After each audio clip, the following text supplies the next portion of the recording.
Vous avez entendu parler des vagues du féminisme? Elle était centrée sur le droit civil pour obtenir le droit de vote des femmes et plus largement l'égalité juridique.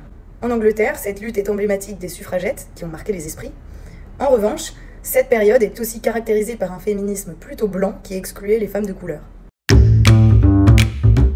L'objectif ici était de réévaluer les rôles genrés dans la société. D'ailleurs, cette deuxième vague a été marquée par une plus grande force politique et une présence massive des femmes sur le marché du travail.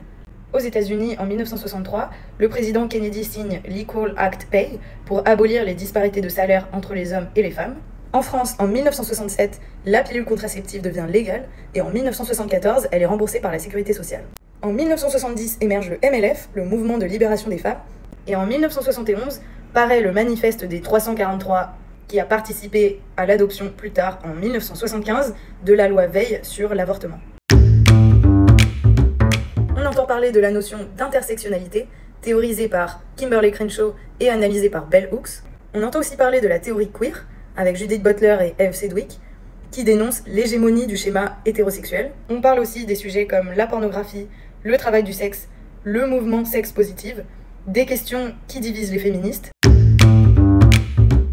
Difficile de la définir par un seul combat, cette vague est marquée par les réseaux sociaux qui donnent accès à plus de moyens d'action, mais aussi à plus de réactions parfois violentes, comme par exemple le cyberharcèlement. L'intime est devenu un sujet politique et les violences faites aux femmes sont de plus en plus dénoncées. En 2017, le mouvement MeToo dénonce et sensibilise sur les abus sexuels, le harcèlement et la culture du viol grâce à des célébrités qui prennent la parole publiquement. Le féminisme s'étend aux femmes de couleur, LGBTQ+, aussi à toutes les classes sociales, aux femmes handicapées, et prône la diversité des corps. C'était un résumé non exhaustif des vagues du féminisme. Même si ces combats ont été remportés, ils ne sont jamais acquis, comme nous l'a dit Simone de Beauvoir.